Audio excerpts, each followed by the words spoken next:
one, we have more than two surprise entrances that we're going to get. I think we've got these two, and in the next week, we probably will get a couple more. But let Carlito come back. He's still culpable for having John Cena stabbed 21 years ago. Skeener, that's not cool. That's not cool. Carlito paid Jesus to stab John Cena. I spit on the ideas that are not cool. Okay. Welcome to the Lariat Lounge. This is the home of smart takes, hard hits, and real talk. I'm your host, Everson Godfrey, co-host Andrew Skeens. Skeener, we got an incredible week of wrestling this week. SmackDown was... We did. A lot of stuff happening. Yes, exactly. I mean, at least on Raw. It feels like Raw's getting loaded up every week with multiple title matches and big things, and SmackDown just kind of plods along sometimes. But I mean, they are front loading their worst show.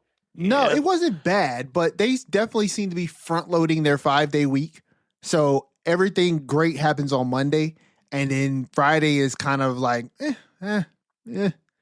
It could be there. It's hit or miss sometimes. But when I tell you Raw this week was fantastic, that is not an exaggeration. And I'm sure if you're listening to this podcast, you were watching on Monday, because they seem to be building all of the developments to be happening on a Monday. So, hats off to WWE for making an interesting week of wrestling, even if they don't always stick the landing on Fridays. Definitely the entrance into the arena on Monday, top notch. But how you doing this week, brother? Pretty good. It's getting a little colder. Although we do have a warm spell. It's supposed to get up to about 60 on Saturday, but the cold is starting to creep in up here in Milwaukee. Same. We had, wasn't this morning, but yesterday, it was like 32 when I left to go to work.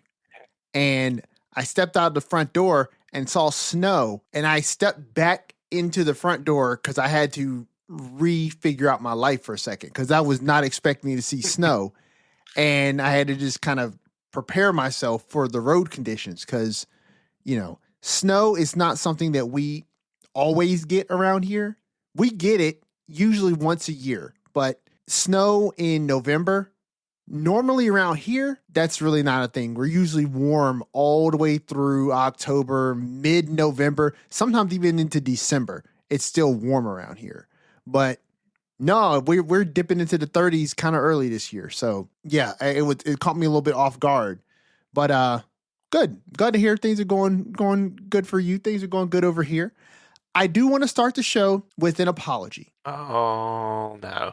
Oh no. Oh yes. This is good stuff. So I want to apologize for my conduct last episode. Okay. This is not an apology for James Romero, but he was involved. I want to apologize because the way that I came off last episode is not befitting of the person who I am. What he said, what he did on an episode of the Stevie Richards podcast really pissed me off. And I came here onto our platform and I properly aired him out. And though that's what I felt, I don't feel, Skeener, that is the person who I particularly want to be. I have no problem speaking on the things that I don't like. I have no problem calling people out, and I will call James Romero out every single time he does something that's ridiculous and stupid the way he did. But to go to the length to which I did, it's not befitting of the person who I see myself as, nor the person that I want to portray in public, if I was out with you hanging out somewhere or on this podcast. I genuinely feel that we are a cut above, and that's an expectation that I hold for myself. And so I'm very cognizant of my presence on this podcast. And when I listen to the podcast back, because I listen to every episode that we record, I listen to it back. And when I heard myself, to me, it did not land the way I would have wanted it to land.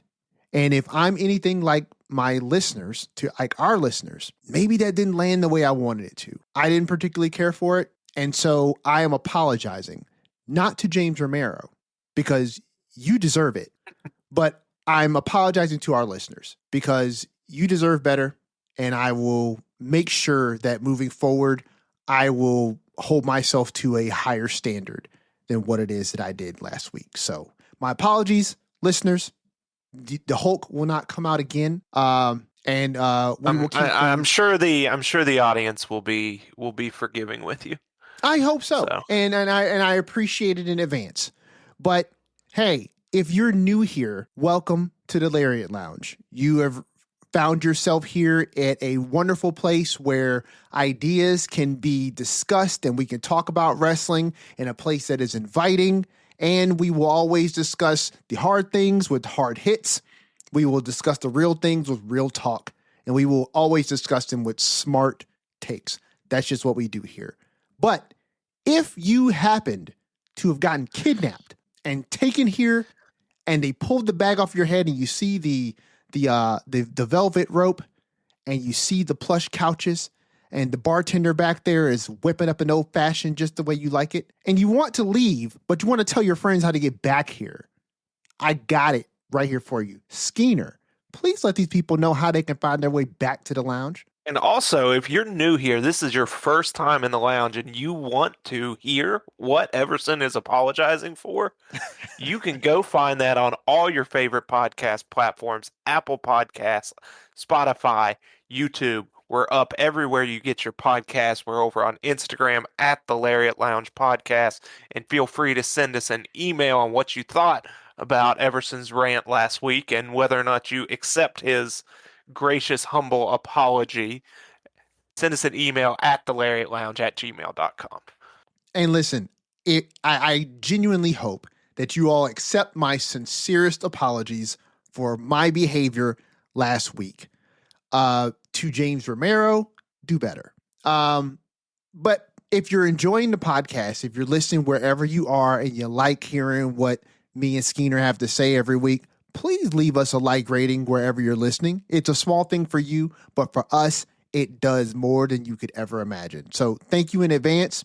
But hey, enough with all the apologies and the fluffy stuff. Let's just cut to the chase. So enough with the fluff. Let's get to the stuff. So, Skeena, what an awesome week of wrestling that we've had from SmackDown on the 7th to Monday. So we had some really good, really quality wrestling. SmackDown was not all bad. It wasn't all bad. And I think leading with this disclaimer that SmackDown is not all bad. It's just in comparison to what they give us on Mondays, SmackDown is not as great as it could be. However, there were a few standout spots on SmackDown last week that genuinely had a legitimate pop from me. Like straight up and down. Great pop. So the big news from SmackDown is we have a new United States Women's Champion. We do. Miss Chelsea Green is back on top as your first and third Women's United States Champion in a sneaky, cheaty win over one Julia, if you prefer. And it was a really fun, really great match. Didn't last very long, but no, very, very short. But hey, listen, it did exactly what it needed to do. And I just have to say, with the stuff that happened on Raw and with what happened here on SmackDown, Skeena, I am really enjoying the fact that WWE seems to be really taking into account this idea that every title reign does not have to last a long time. Like some of them can have some legs, but we can play hot potato a little bit with some of these titles. I think it keeps things interesting. You know what I mean? It keeps things a little spicy. And it's a great way to keep the fans on their toes. I had no inkling going into this match that Chelsea Green was going to sneak a sneaky cheaty win over Julia and walk away with the Women's United States Championship. I didn't see that coming. I'm not sure if that's something that you saw coming, but your thoughts on our new United States Women's Champion? It was definitely very, very unexpected, which is what kind of added to how good it was and how well it's seemingly received. But it makes sense when you look at it. We've talked about it, and I don't think we're going to belabor it here again. But the Julia United States title reign wasn't really moving the needle for anyone, and we can debate whose fault that was, but wasn't working, wasn't very interesting. So let's get the title back to where it was at its most interesting, which is with Chelsea Green, and she's doing all this great stuff now. She's in her Mexico colors, and she's a double champion in AAA and WWE, and she can do some great stuff with that. She's doing great stuff with Ethan Page in AAA, and I think it's just the shot in the arm this title needs, and we can get, hopefully, just because it didn't work out with Julia this time, I don't want to throw her away and say like, she's dead in the water, but this title reign was dead in the water, so we might as well just cut bait. We'll try something again. Yeah. But this was a nice little shot in the arm, I guess, when with something no one expected. No, I agree. I absolutely agree. Let me ask you, have you watched any AAA? So what I've seen clips and stuff, and sometimes I can like search out, if I hear something cool happens, but it's not like I'm sitting down and watching it. That is the one I watched a AAA event one time, and it was just a beautiful disaster, but that's a story for another time. Definitely a story for another time. I guess I'm asking because I have no idea how many titles AAA has on their roster. So I know that there's the AAA Mega Championship, and there's obviously these mixed gender tag team championships, right? But they have to have like a secondary belt, I'm assuming. Yeah, I think they've got a secondary, and I think they've got a cruiserweight, Okay. and then a tag team, and then I'm sure a singles women's, and then Okay. maybe something else. Oh, they do a trios title. I think Okay. that covers everything, but I'm not sure. So they have a trios title, a women's title, a tag championship, Mm-hmm. and they have a cruiserweight championship. Mm-hmm. Okay, so currently, Along with the world title or the mega championship, the secondary title, and then the mixed tag team. Okay, with so Chelsea the Green and so Ethan the Page secondary hold. championship is not the cruiserweight championship. No, there's another one. Okay, got you. Okay. So all right, so There's 3 singles male titles, 1 singles women's, okay, and 3 multi-person. A tag, a trios, and a mixed tag. okay. So most of their titles are still on definitive AAA roster members. Yes. Okay. I was thinking about Dom, right? And he's holding the top title. And then you've got Chelsea Green and Ethan Page as the mixed tag champions. Yeah. Okay. That's fine. Okay. I was literally, I did not know because I have not watched any AAA. And so I was just curious as to what titles were even still on AAA. But yeah, there's plenty. Okay. Yeah. I thought this match was very good. I love me some Chelsea Green. I think we both do. And I think there's a lot of people out there who also love Chelsea Green as well. And I agree. This Julia run, for whatever reason, which I have thoughts, was just not, it just wasn't it, man. And you got to think that they are freeing up Julia for a stint at a higher championship. Not necessarily be the champion, but she needs to be orbiting in a different tier because Jade's going to need competitors outside of Tiffany Stratton. And she's going to probably go against Julia a few different times. Though I have said it before and I'll say it again, I don't really get Julia. She's a great wrestler. You can tell that just by watching her matches that she is technically sound in the ring. But she came in with so much hype, along with Stephanie Vaquer. And I don't know. I don't get Julia. And maybe it's not for me to get. She's not particularly my cup of tea, but maybe she is for someone. I just think that this showing that she's had so far on the main roster has been kind of lackluster. And I'm hoping that maybe, no disrespect to Kiana James, but I'm hoping that maybe you separate Kiana James and Julia can do a little more talking of her own, and she can do a little bit more to kind of help her own image out. Because I don't think that what she's got going on currently is really working for her. And I think a breakup of Kiana James and Julia and then have a program between the two of them could be a great start for Julia to really get the gears going again. But yeah, dude, Chelsea Green is the best. And it's great to see her with the Women's United States Championship again. Certainly unexpected. But that was not the only thing that I found unexpected, because I also did not know that Drew McIntyre was filming Highlander. Yeah. I had no clue I had until Wade heard said that, something. but yeah. Okay.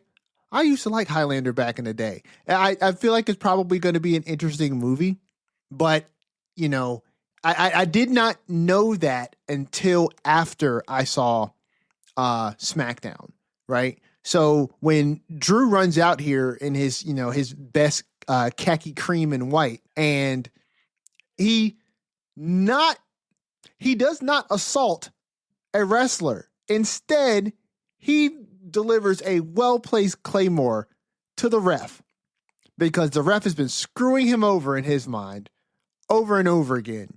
And there's nothing more petty. There's no one more petty than Drew McIntyre. And for him to target the ref the way that he did, bro, when I saw that, I was dying. I was legit dying laughing. I just knew he was about to come in there and Claymore Cody, and he just ran right past him and took the ref out. And of course, Nick Aldis has no choice, obviously, but to suspend Drew indefinitely. So obviously Drew is not going to be in the Last Time Is Now tournament, sadly. But Drew is going to do some great work on a Highlander movie, which I'm probably going to go see because Highlander is awesome. But that match between Cody and Alistair, not bad. It was a good one. Started, they obviously wasn't a long drawn out affair, but it was good. I liked it. It was a good little, not good little. I don't want to say that. It's in a belittling fashion, but it was a good spot for Aleister Black to kind of maybe give him something more, and we'll see. We haven't gone too much further with the character development, and no one has walked down the entrance ramp with the White Snake yet, so it's not at its peak for me, but maybe we'll go somewhere with this. We'll see. So I found myself watching the entrance with Aleister Black and Zelina, because Zelina Vega doesn't work here anymore. But I was watching this entrance, and there were parts of it I feel like that work. Some of it that could use some improvement, just little things to make the flow of what it is that they're doing feel a bit more seamless. But is it just me, or does this give Karrion Kross Scarlett vibes? I don't really see it. I haven't thought of that. I'd be lying if I told you I had thought of that before this moment. Brother, that was the first thing that hit me. When I saw them come out together for the first time, that was the very first thing that hit my mind was, okay, so Karrion Kross and Scarlett are out, and now there's room for another creepy gothic couple. And Aleister Black and Zelina have just stepped right into that space. And I'm not mad at it. I just noticed it. And now I can't unnotice it.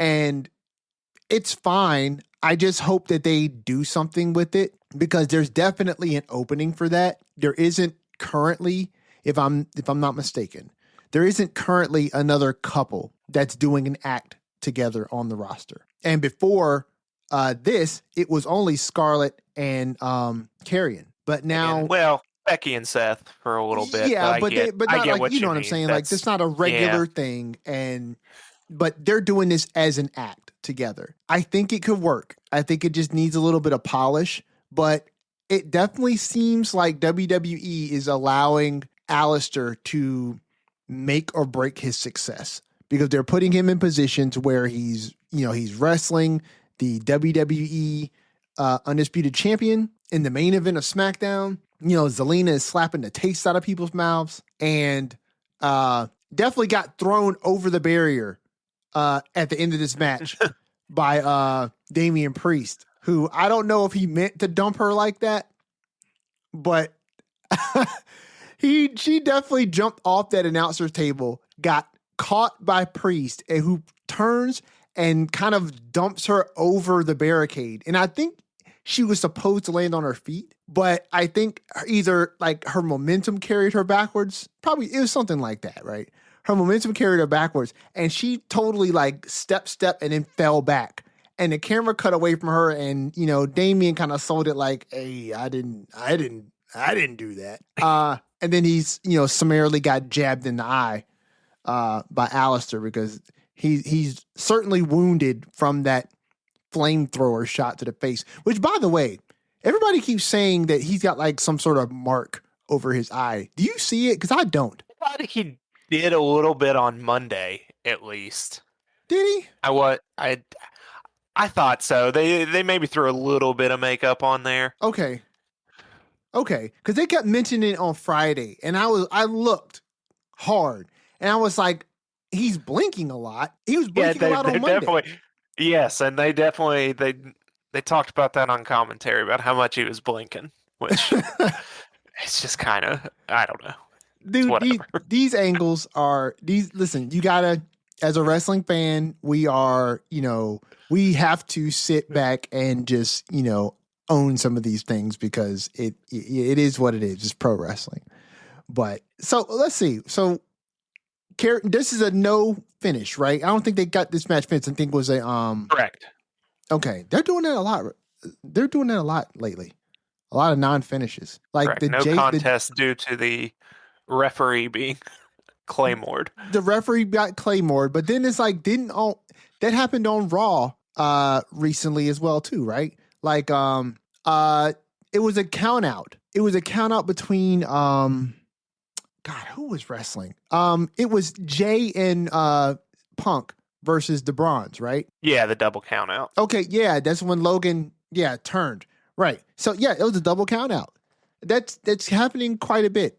Non-finishes. I mean, I don't mind them because sometimes it helps with the storytelling. But I just noticed that too. So let's see what else happened on SmackDown. Oh yeah, so we got new tag team champions in the Kabuki Warriors. Who that was no, that was the week before. That was Raw. No, that was Raw. Oh, that's right. Raw okay. ended with that was right. Okay, so SmackDown. SmackDown. We got a couple more things to talk about. First, I want to talk about something that was good and led right into a deflation almost for me. Okay. Maybe that's a little strong, but we get what I thought was a fantastic Jade Cargill promo. Okay, yeah. Where she comes out, she's looking like $1,000,000. We've got on like 4 or 5 inch platform boot heels, just making her look imposing. And the promo was obviously not long on words, and she just said, "I'm that bitch." Yep. And walks out, and she looks like $1,000,000, maybe $1,000,000,000. Sure. And then I can't help but think last week we're like, we got to be calling someone up because her first defense is not going to be like BFAB, is it? No, we're wrong. It is 100% BFAB. So you think I don't think the title's on the line for that. No, but still, what are we doing? I know exactly what we're doing. I mean, yeah. If she destroys her in 90 seconds to 2 minutes, I will forgive this. But I can't help but be like, and maybe this is my fault, and I'll address it on another thing later when we get to Raw. But like, I don't know. Maybe it's my fault for fantasy booking something bigger than this in my head and then getting disappointed when it didn't happen. But I just felt, it's fine. The more I think about it, it's fine. The promo was awesome. It If was. this is how they make her and treat her, I think this is already off to a better start than we had with the Tiffany reign. Sad but true. And I am genuinely looking forward to what your prediction was that you work yourself up into, because I have no idea. All I know is You're gonna agree I'm sure I will. because we've talked about it before, but Listen, I think Jade right now is right where she needs to be, right? She's hot. The crowd is into her, right? I think that taking the title off of Tiffany, like we've been saying, is the right idea, right? Take the title off of her, you put it on to Jade, and then Jade comes out here, she cuts this short but sweet promo, lean into her strengths, right? That's what we said before. Lean into her strengths. If she's not a 7 to 10 minute classic match type person, make them matches run 4 to 5 minutes, if that, right? Let her run through some people and build up her mystique as Jade Unchained, right? Jade is not playing games anymore, that it's held her back. And she kind of alluded to this in that promo, right? That she is done playing nice with people. She is done trying to live up to anything that anybody would expect of her. She is that bitch. And she is going to do exactly what she wants to do. And I think that for me, the interaction backstage with Michin, B-Fab, and Jade, I think was fine. I don't think it was perfect, but at the same time, it's not perfect because we fantasy booked other things, right? That we felt like would be better. But when I saw this, the first thing I thought was, okay, so what's going to happen is on Friday, we're going to get Jade Cargill and she's going to destroy BFAB. And then the next match we're going to have is Jade Cargill destroying Michin. I think she's going to destroy both of them, right? And it's going to be convincing. It's going to be brutal. It's going to be fast, right? And you're going to set this up to where we're building Jade into like a mythic destroyer of the women's division. Up until we get, her going against maybe somebody like Charlotte. They just lost the tag team championships, right? And we teased that, right? And they just lost the women's championships on Raw. And at some point, right, which we haven't shied away from, I'm talking about the programming wise, has not shied away from, allowing Alexa and Charlotte to be both a tag team and fight independently. And that's a good place for them because they're a great tag team together, but they are two very well-established superstars. And with the women's roster being what it is, you cannot afford to have people tied up in the tag team division that you also are not allowing to compete as individuals. And so doing that allows you to utilize both parties, both Alexa and Charlotte, to their highest and best use, which is as a tag team, because that tag team division is seriously lacking, right? And also have them wrestle as independent superstars because the women's division on SmackDown can use all the help they can get. And Charlotte and Alexa Bliss are two of the best that you've got. So yeah, I can see, setting up Jade to be this nigh unstoppable force, right? Until she runs into somebody that's going to give her more of a challenge. And that could be Charlotte in the future. That could certainly be a Nia Jax or even what's her name? Lash Legend in the future. I guess she's a soft call up now. And we can go ahead and talk about that now. I mean, that was what ended SmackDown, right? No, that's what ended the singles match between Charlotte. Yeah, that was Charlotte and Nia. Yeah. So yeah, I mean, Lash Legend. And I love that pairing, Lash and Nia. I do too. And that promo they did on SmackDown was awesome. Yeah. I think Lash is she's just bully. Yeah, and she grabs your attention whenever she's on the screen, which is something you can't really coach in sports entertainment and in wrestling, and is just a gigantic asset. Yes. And Yeah, I mean, your attention's drawn to her. She's got that presence, both charismatically and physically. When you see her standing next to Nia, you're like, oh, that's a big girl. Like Yes. she's tall and muscular and, Yeah. not in a demeaning way, obviously, No, I but got yeah, you. I'm with you. she is a physical specimen. And I think that I like them as a tag team and as a pairing. I think Nia always does well when she has someone else to play off of. She's shown she's maybe her best in those scenarios, Yeah. and I like her regardless. But I'm excited for this pairing. Same. Same. Listen, I am excited for the pairing as well because I genuinely enjoy Lash Legend. In the times that I did, poke my head into NXT territory, I was always I was always enamored by Lash Legend. Even when I didn't see her a lot, when I did see her, I was like, dude, she is a star. You know what I mean? Like, she's a star. She's got it. And when the WWE calls you up, right, it's obviously because they have confidence in you that you can do a good job, right? But there are some people who, in my mind, NXT is sitting on a gold mine, right? I think uh I think Trick Williams is one of those people. I think Lash Legend is another one. And she's here now. I'm looking forward to this pairing between her and Nia. I'm looking even more forward to when they break up. I I'm looking more forward to when they break up because, as you stated very eloquently and very clearly, Lash Legend that's a big girl. And when she's standing next to Nia, who is a big girl, right? You really get a sense of how massive she is, right? And To be honest, I forgot when you see Charlotte up against Nia, you kind of forget that Charlotte is also just physically imposing and a physical specimen. she is. Not And to not to derail the discussion, but no, I that thought doesn't that derail it too. at When I all. saw And him in the ring, I was like, damn, you kind of forget.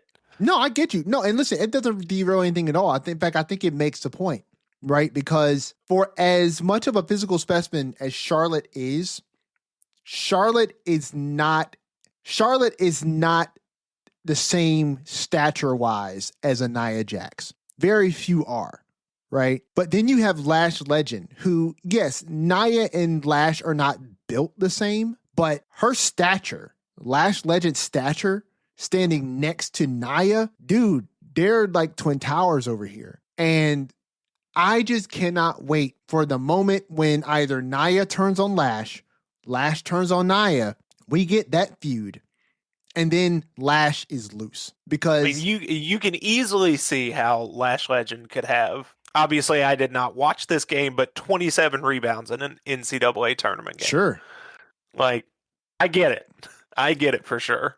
absolutely. And listen, Which is I believe that is the record that Nia wait, was so referring to. okay, yeah, because she was NCAA basketball player. So, Yes. dude, yes, I can totally see that. And here's the thing: Lash Legend can talk too, Hmm. and is She's got natural. everything. Yes, she's got Well, the total I'll package. say this. I'll say this. Without seeing her do a move at all, she can be a superstar. I don't care if she can do moves or not. She can talk. She's got the look. She grabs your attention. Agreed. The other stuff is can be secondary at times. But here's the thing: she can wrestle. Like she does what she does well, right? And for me, that is the litmus for if you are going to be an asset in the ring, right? It's not you being able to do everything that Dave Meltzer would Hmm. expect you to do on an AEW pay-per-view. No, but she does what she does really well. And I've seen her in NXT. I've seen her on the instances where she showed up either in at Evolution or on a Raw or SmackDown programming prior to this call up. And she does what she does really well. And I'm going to be honest with you. if I was Jade Cargill, I would have eyes in the back of my head because I think that WWE knows what they've got in a Lash Legend. And Jade Cargill is, like we've always stated, right? She is an attraction all into herself, right? And Jade has gotten way better at working within the confines of what she can do, right? And she's done a whole lot better at that. And I'm proud of her. I'm proud of WWE for leaning into these things and maximizing Jade as best they can right now. And over time, the hope is that she gets better and better and better. I just think that Lash Legend is further ahead than Jade is already in a multitude of different areas, and she's better on the microphone than Jade is all now, right? And those things that we've been talking about are things that make you a viable asset. But listen, if you can go on the microphone, if you can really talk, it's the thing that separates the good from the great. And it was one of those things that Triple H was praising John Cena about at the Open of Raw, right? Is that you can go on the microphone, you can go against anybody. And I think Lash Legend just has all the tools. And she is exactly what this women's division needed. They need more people that can really pull their weight. You know what I'm saying? On top of the fact that you're on Raw, I believe, you're building up people like Maxine Dupree, and I'm loving what it is that we're seeing right now. I genuinely hope that we get at least one more call up from NXT for the women to really infuse the main roster women's division. And then, dude, I think we could be in a situation where they're really cooking with stuff. Like, because the talent that they've got here is not bad, right?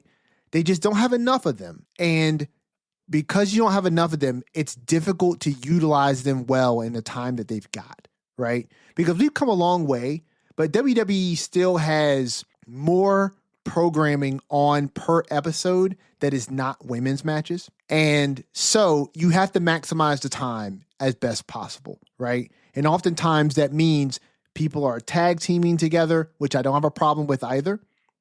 But if you're going to have that situation, you're going to have the best people in front of the crowd.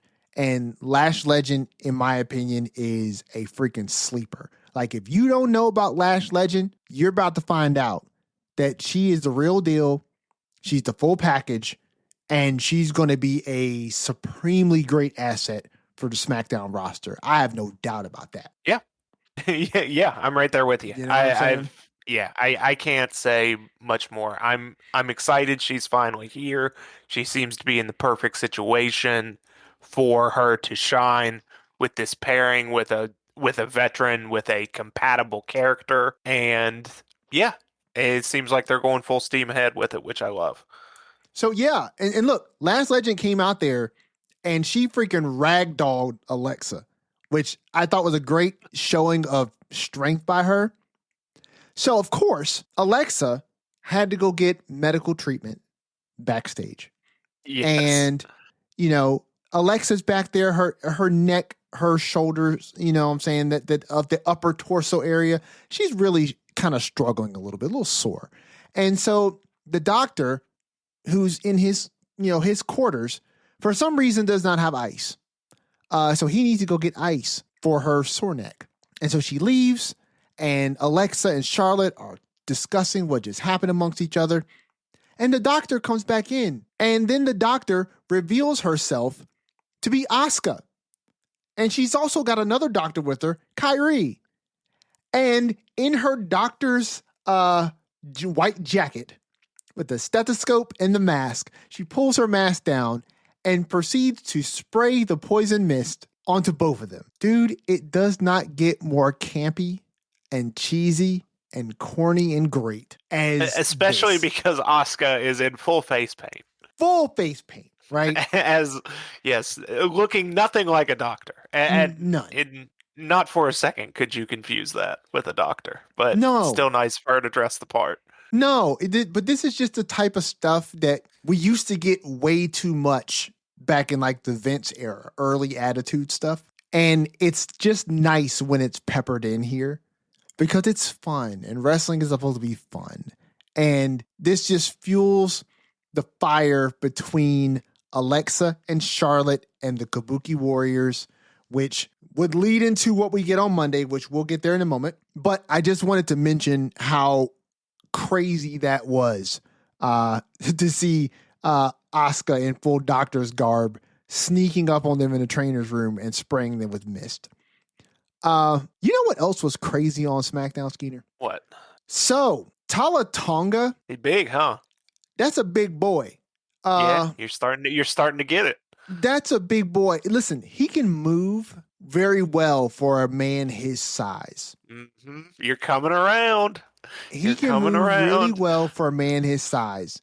And they did a great job of pairing him with Rey Fenix because, listen, at one point, Rey does like this springboard maneuver where he's like springboarding and he's turning into what I'm assuming is going to be a crossbody. And Tala Tonga just shoulder checks this guy in midair. And listen, good on Rey Fenix for being who he is to be able to manipulate and maneuver his body in ways that us normal mere mortals can only dream of, because he made this look good. And this is a great example, ladies and gentlemen, of the partnership and the dance that wrestlers do in the ring, right? It takes two to make this look really good. And as great and strong and big and imposing as Tala Tonga is, unless you've got somebody who can take these type of bumps, you're not going to be able to you're not going to be able to pull these things off. And Rey Fenix can do it all. And he's able to take these bumps and just sell for Tala Tonga's imposing, menacing stature and his imposing, menacing strength. So I thought this match was a really great showing for Tala Tonga. And obviously it was a really great showing for Solo, because Solo just looks like he is building an unstoppable army. And they definitely need to be the team to take those belts off of the Wyatts, because the Wyatts ain't doing nothing with them. So, we got another week of them just creeping around in the background. Bro, we are not going down this rabbit hole, sir.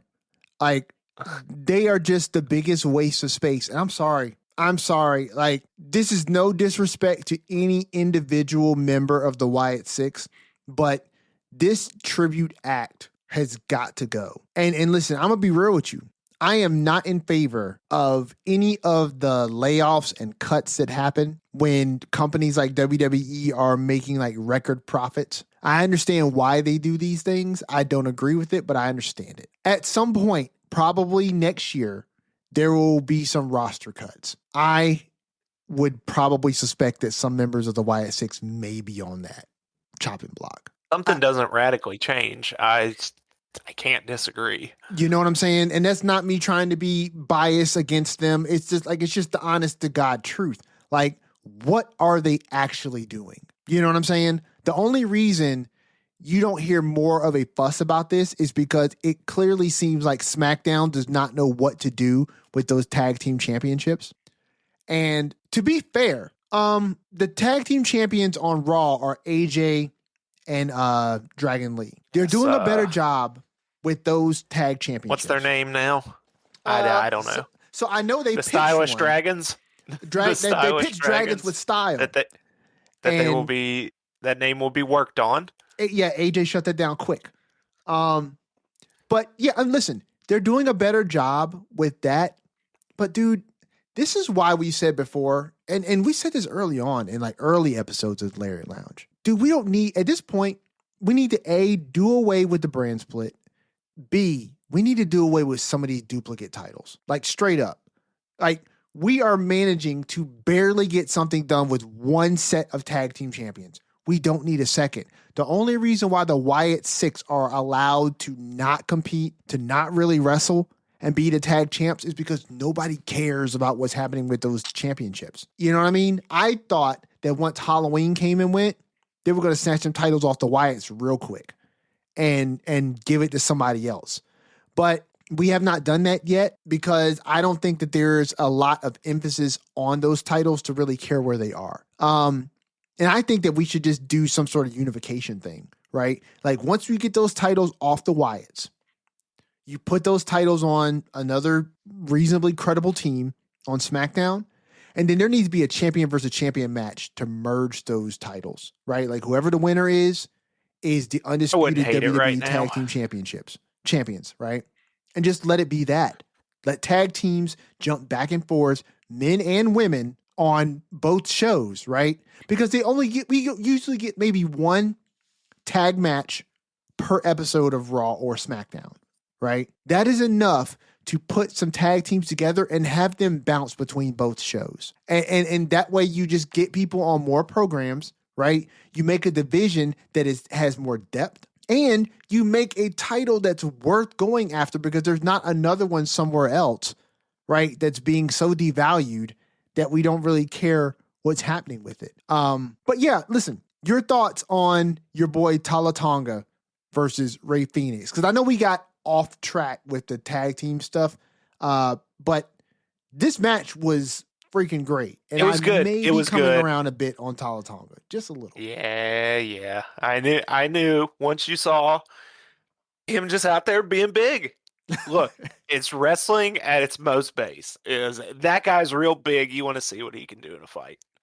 But I do think it's good we're getting this edge back to Solo and the MFTs, and like you said, he's building this army. And we can always come back to the comedy stuff that Solo was also doing so well, but it's good to represent them as a threat, kind of. Agreed. And I like that. And I like what's going on and everything you said about the match. Both of them did a great job. And yeah, I mean that's just pro wrestling at its most base for me. Is big guy, little guy, throw the action figures together as hard as you can and see what happens. Agreed. Listen, there's nothing else really to say about that match. It was good. It was a great showing for Tala Tonga. I believe that was his first solo match. I think so. I think it was his first solo outing on WWE. And listen, they did good. We'll see what they do with him next. The problem you have sometimes when you have these stables like this in particular, where you don't have any real one person that is, aside from Solo, obviously, right? Which is a standout singles competitor on their own, is what do you do with them once they, once you start involving them in a program that's outside of backing Solo? Well, I mean, tag teams is what we were talking about, but then you put the tag titles on two of them. The other two are just kind of chilling and maybe serve as some enhancement talent when you've got a singles match that you need to, put on. Maybe they're a random challenger for the United States Championship in an open challenge. But I mean, aside from that, though, like I don't know what you do with them. You know what I mean? I don't know what you do with them.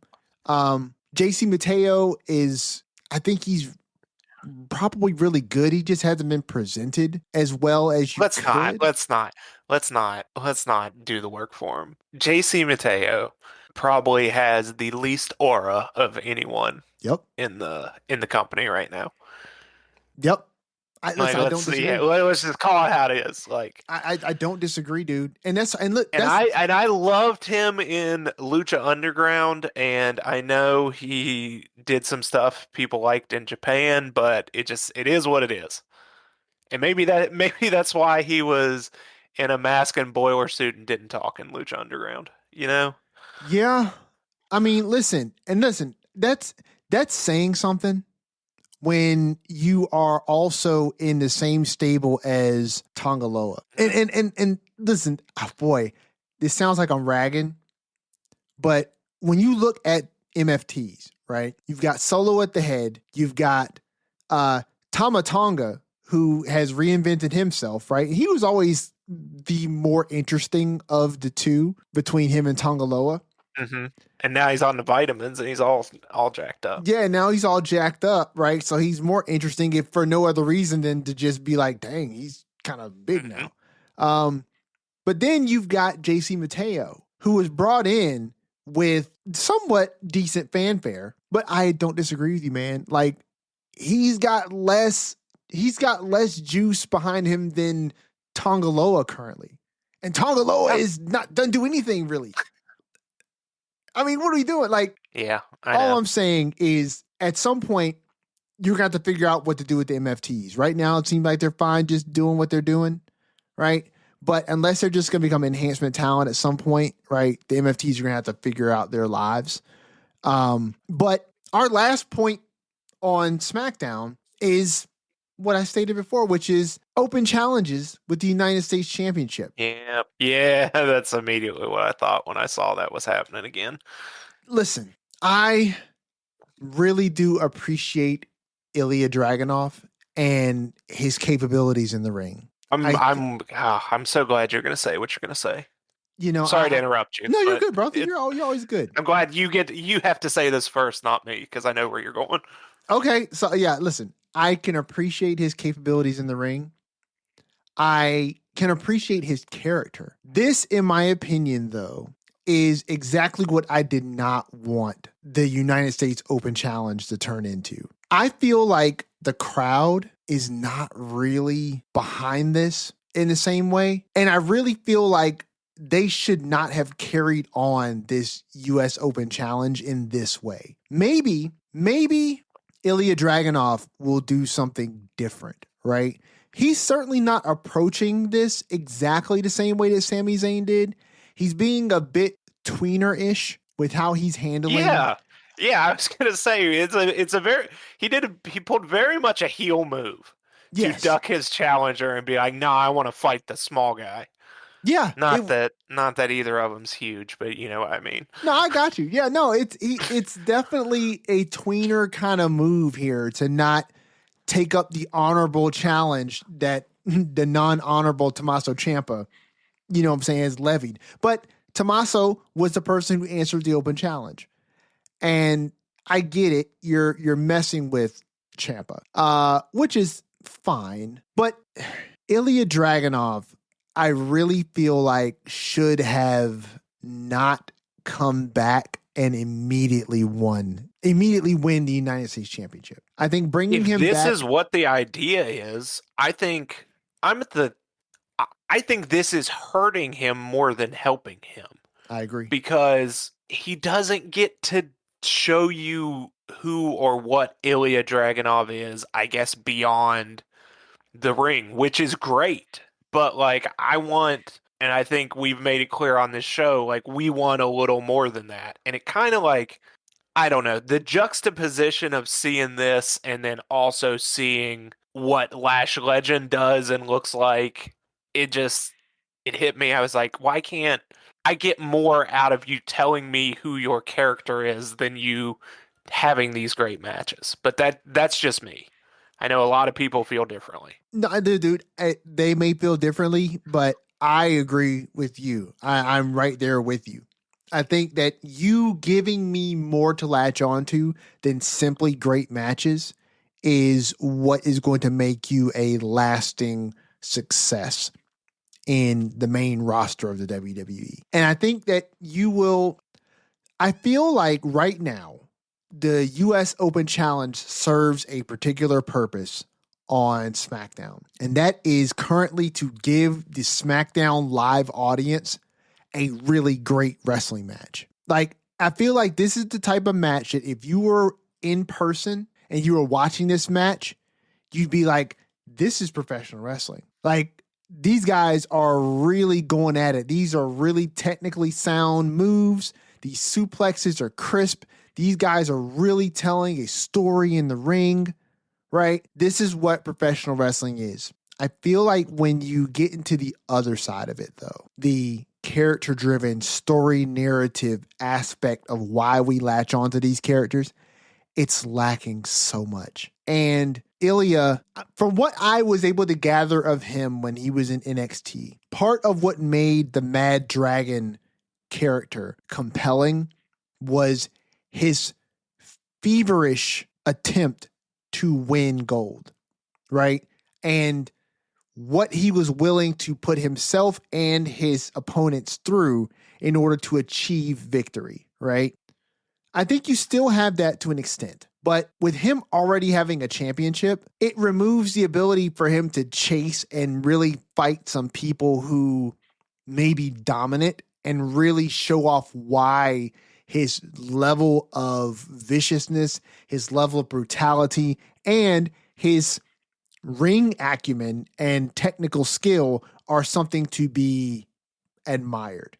Because as good as Johnny Gargano is, right? As good as Tommaso Ciampa is, I don't think WWE has done a great job of showing Tommaso Ciampa and Johnny Gargano as being anything other than an enhancement tag team. And so Ilya Dragunov in these great matches against Johnny Gargano and eventually Tommaso Ciampa, I think are going to be great live event matches that will be forgotten the next week. And it doesn't do anything to really help Ilya Dragunov build his stock up as anything other than someone who will be a United States champion. And when he leaves this post, because eventually he will for the next person who will then take up the United States Open Challenge, he's not going to be credible as going against someone like a Roman. You know what I'm saying? Like, he's not going to be going against a CM Punk. I think he's going to orbit another mid-card title. Maybe he switches shows and goes for the IC championship. But unless they really flip the script, like, I don't see him being in that top tier championship orbit, not in US Open challenges like this that don't give him any room to breathe and any room to really grow. You know what I'm saying? Yeah, yeah. But you know what this is? This is a great segue into talking about a secondary title holder that is, well, a former secondary title holder that is destined to move up and be one of the biggest stars in the business and gave us an incredible segment to open Monday Night Raw. Brother, you took the words right out of my mouth because, I was literally about to say, this is just not, in my opinion, the way that you should be handling your secondary championship, unless, of course, you don't see it as a secondary championship, which WWE clearly does not see the U.S. championship as a secondary championship to the undisputed WWE champion. But on Raw, the Intercontinental Championship is legitimately viewed and placed as the title that is right below the World Heavyweight Championship. And no better way to display this than at the opening of Raw. This is John Cena's last Raw. They're in Boston, his hometown. West Newbury is not far from Boston at all. John Cena comes out in Celtic green. The crowd goes nuts. Triple H spent a total of 45 minutes introducing John Cena. And the crowd blew the roof off the place when John came out. John's out here. He's talking about the John Cena, the last time is now tournament, and what he wants to really do is put over the next generation, the next crop of talent, and that he couldn't have done any of this without the fans supporting him, being there with him over the years. And it's really just a celebration of Cena in this moment. And then Dom's music hits. And first of all, it's no secret. I am one of the biggest supporters of one Dirty Dominic Mysterio that you will ever find. And Dom comes out, his music hits, and I am like, this is perfect. This is perfect. Because no better despicable, slimy heel exists currently than Dominic Mysterio. So for you to have such a squeaky clean, shiny, glowing moment, right? And then bring Dom out here. And Dom does what Dom does. And let me just say, Dom did not look out of place at all standing in that ring, one-on-one, face-to-face with John Cena. And Dom held his own. Dom held his own. He delivered the lines the way he delivered those lines. He did not seem like he was flustered or out of place at all. No, went toe-to-toe with the GOAT. Didn't blink. I mean, he belongs, and I think it's apropos because I'm pretty sure Cena has even said that Dom is one of his favorites currently, and he sees him as the next top guy in the business. So I thought that was, very poetic, and he delivered. Because yeah, Dom stood up to him right on the mic, and one of the biggest moments in recent Raw history. Like, this is the last time John Cena will be on Raw. And it's Dom Mysterio that's in the ring with him. And that's a big moment. That's huge. Because and you just got to think, like, not just beyond the performer, but like personal. Like, Dom was backstage when John Cena was on top. As a little kid, he was Yeah. back there and seeing this guy, and now he's got the biggest stage in the world against someone who I'm sure he's looked up to as a coworker or and as a fan, and just to deliver on that level like Dom did, it's just you want to enjoy. It's in this weird place where I'm like, I can't wait to see where he goes in the future, but I don't ever want to neglect enjoying every moment we get of him now, kind of. Dude, I'm right there with you. And listen, you will never be able to take away the fact that John Cena's last match on Raw in his career was against Dominic Mysterio. That's like, you have cemented your legacy, right? If you did nothing else, if Dom did nothing else, right? He wrestled John Cena in his last match on Raw on a non-PLE event in John Cena's career. Like, that's an honor. That's a huge honor in and of itself. But not only does he do that, right? But before that, he literally backs Cena into a proverbial corner, right? He tells John Cena to go wait in the corner while the grown folks talk, right? Because Triple H needs to do something about his deadbeat dad showing up and ruining things for him. And old people don't interrupt him. He interrupts old people. And Dom, he's just so good, man. And yeah, he's one of the best, if not, yeah, dude, he is so good, man. And this exchange between him and Cena goes back and forth. And Cena, honestly, Cena allows Dom to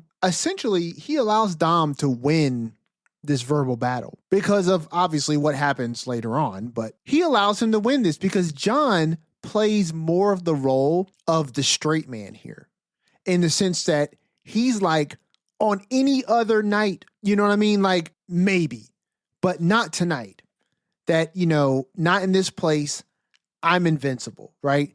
We've seen John go to work on people before, verbally on the microphone. But because this is John's last night on Raw, he's in Boston, he gets to play the straight up good guy, right? The straight up good guy who's pissed off that he got interrupted and now I want to fight. And Dom was the one who got the most jabs in there, right? From someone who is an incredible talker on the microphone, one of the best, if not the best, in John Cena. Dude, I think that is glowing praise and a massive putting over of Dom, right? To allow him to have that spot on John Cena's last night. You know what I mean? Yeah, I mean, it's like we said, it's a gigantic spot, one of the biggest, and they delivered. And what a match they had. I know people want to talk about Cena losing a step, but I thought he was right there everywhere in this match. I thought the match was great. Hated that we got the start of his last match during commercial. That kind of ticked me off a I little agree. bit. I agree. But great match. I didn't know who was going to win. And to see Cena win and go, proverbially go old school and roll through the frog splash and hoist Dom up on his shoulders like he was, he's still as strong as ever. Yeah. And yeah, just what a great moment, great finish to give Cena the Intercontinental title and make him a Grand Slam champion, kind of check off the one thing on his list he didn't do, and adds a different little flair to this last match because you'll assume now it'll be for the Intercontinental title. So Right. yeah, Right. just I mean, what a great opening to Raw. Like, Yeah. if you're a wrestling fan that's been a fan for a while, I mean, obviously that last Cena appearance, like, it's bittersweet, but they did it in such a great way. Oh, absolutely. I thoroughly enjoyed it. I was glued to the TV for whatever that was, 45 minutes, an hour, however long it was. It flew by. Wish it could have gone on longer, but was a special moment. Special moment to witness. Agreed. And listen, this has so many implications. One, like you stated, you have to think that the winner of the last time is now tournament is also going to be the new intercontinental champion. That is Which, obviously if which, Cena. as I was pretty sure last week, they've done in a weird way where the tournament is underway and we still don't know like half the people in it. Yeah, we'll look. We'll get to that. We'll get to that because I have thoughts as well. But like, you have to think unless Cena wins, right? He could retire with the Intercontinental Championship. Oh, absolutely. It's not out of the question. It's not out of the question. Now, do I think that will happen? I mean, I don't know. It's like, do you serve Cena up with a loss in his last match? My honest opinion, you do. And you do because I feel like that's what Cena would want. I feel like Cena would want to go out putting someone else over. And that to me would be classic John Cena. And honestly, I think it would be the better way to go. Like if he wins the match, right? And on his last match going out of the company into retirement, right? He beats the person who worked their way through the entire tournament to get there and then takes the title home with him. It just, that fits more of the character he was when he was a heel, to take the title home, to ruin wrestling. And I think that you're probably trying to do whatever is diametrically opposite of that. So I think Cena drops the title to whoever wins it, right? But that's one thing. The other thing, what does this do for Dom, right? So we've already had all of the things that have been going on with the Judgment Day. And the Judgment Day, as far as Finn and JD, they haven't been able to recapture the tag team championships. Dom has now lost the Intercontinental Championship. And to my knowledge, Dom has not been announced as a member of this the last time is now tournament. So Correct. So, and we haven't announced all the participants yet, have we? No. Okay. No, why would we do that? So it's possible that Dom could find a way to get himself into this tournament. Which, listen, if Dom goes into this tournament, it would be very interesting to see if like Dom got to the finals and it was Dom versus Cena again. Because I remember what you said, and you're absolutely right. Cena has put Dom over before in a very big way. Not in the ring, but outside the ring in interviews and stuff like that. I remember him saying one of those times where he was mentioning Dom and he was like, Dom is just a natural at everything. He just does everything very well. And it's effortless to him. And yeah, he's put him over as like he is the next big superstar. And I get it. And would I put it past WWE to put Dom in this tournament and have him go all the way back to the top? It's possible, right? We know Gunther's in this tournament now, and I've heard a lot of rumblings about like, oh, well, obviously Gunther is going to be the guy, right? But, I mean, do you really put the IC title back on Gunther now that he's already sniffed the rarefied air? You know what I'm saying? Like, you could, but why? Particularly with Seth not being around, you need more guys at that top level, right? But we had yeah. So let's recap okay, what we got going on in this tournament. all right, So we had Rusev beat Damian Priest on Monday. okay, right, So he's in the semifinals on that side of the bracket, I right, guess. Quarterfinals. Sheamus defeats Shinsuke. yep, So he's now in the round of 8. he is, We've got Miz and Jey Uso on Friday yep, in the internet. I'll just say the internet Mark's worst nightmare, which I love. Sure. We have LA Knight against a surprise opponent on Yes, Friday. So we don't know who that is. I've heard And then rumblings. have you? Yeah, I heard rumblings of Well, who we'll it see. could be. Well, we'll see. And then next, I believe next Monday they are at Madison Square Garden for Raw. Yep. And we'll have Javon Evans versus Gunther and Solo Sikoa versus a mystery opponent. Agreed. And then we will have 4 more participants, 2 more matches, you would think announced on Friday if they are keeping with this kind of cadence of announcing. Or at least, I say 4 announced, but probably not if there's more surprise opponents. Yeah. But we'll round out the bracket on Friday. So, yeah, they've done this in an interesting way. Makes you wonder if they're like, trying to secure some of these mystery opponents up to the last minute, maybe, or who knows.